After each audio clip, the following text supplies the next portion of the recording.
Back to the first round of the AT&T Byron Nelson, teeing off today at TPC Craig Ranch in McKinney, and all eyes on the world's #1 player, Highland Park's Scotty Scheffler, and Dallas native Jordan Spieth. Keith, live with the story, though, of another area icon who has truly, Keith, given her heart and soul to this tournament in so many more ways than one.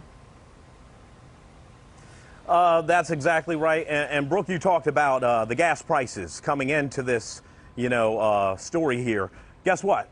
We need one of those two local heroes to step on the gas and be right here on 18. That's where we are, on the 18th green. We need one of them to tap in for birdie and secure the victory at the 2022 AT&T Byron Nelson Classic. You know, Byron Nelson, it's a name that transcends golf. His name has been part of this tournament since 1968. His legacy is still alive to this day, in large part because of his widow, Peggy. We sat down with her to discuss the past, the present, and the future. Byron Nelson will never be forgotten, as evidenced by this being the 54th tournament held in his name. And even though it's been almost 16 years since he passed, his iconic image will never fade. And no one knows better than his widow, Peggy. The fact that Byron's name is so closely associated with the tournament and the cause is what makes it so special for me and for so many people. And of course, Arnold Palmer and Jack Nicklaus are also strongly associated with their tournaments and the good that it does in their communities as well. And Byron kind of started that, you know. And wherever you saw Byron, you saw Peggy. It was just that simple. Byron was so much a part of the tournament himself, and he was always doing interviews and things like that. So I thought, well, I need to do something too, and I want to. And so I got to do all kinds of things, walking score and just all kinds of volunteer stuff. And my favorite thing was always packing the volunteer lunches because it was so much fun. It was fun to see the man known as Lord Byron, the man Peggy knew as her best friend, pave the way for some of the greatest golfers to follow in his footsteps.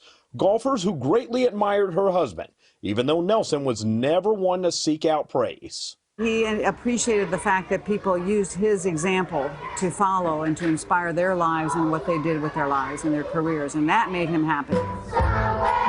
Through Peggy, Byron's influence is felt to this day. She's always a part of the opening and closing ceremonies for the tournament. Someone the current stars of the game treat with reverence and respect. And I love seeing the guys on the first tee, and of course always wonderful to see the winners on 18. It's just fun to be part of it, and when I can contribute just a little bit and honor Byron at the same time, it's just great pleasure for me. And while Peggy will always uphold Byron's legacy, her last name is now Nelson Jarvis. She's remarried to Joe, her former high school classmate from Toledo, Ohio. The next phase of her life can be described simply. Being happy, loving the Lord, loving Joe, and just enjoying life together. We do jigsaw puzzles a lot. We love jigsaw puzzles.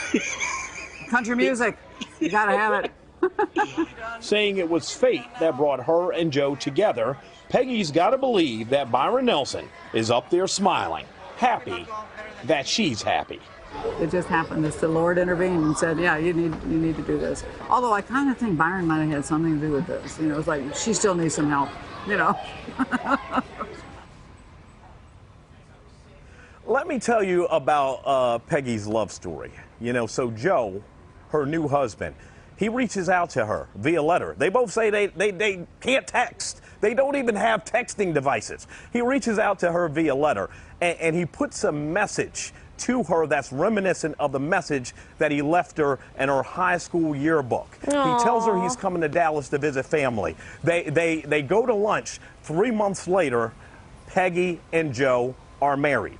So now she has found the new love of her life, but at the same time, she is still committed more than ever to carrying on Byron Nelson's legacy.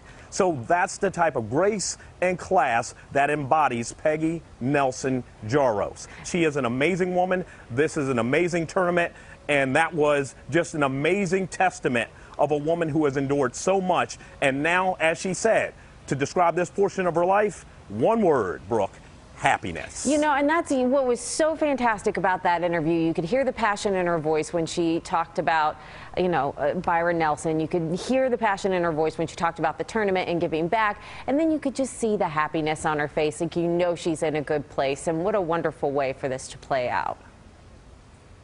And she loves jigsaw puzzles. She does. I got that. All right, Keith, we're going to check back in with you in just a little bit. And hey, you at home, if you can't make it out to McKinney to watch the tournament in person, got some good news for you. You can watch part of it at least right here. The third and fourth rounds of the AT&T Byron Nelson are on CBS 11 this Saturday and Sunday. Coverage starts at 2 o'clock each day.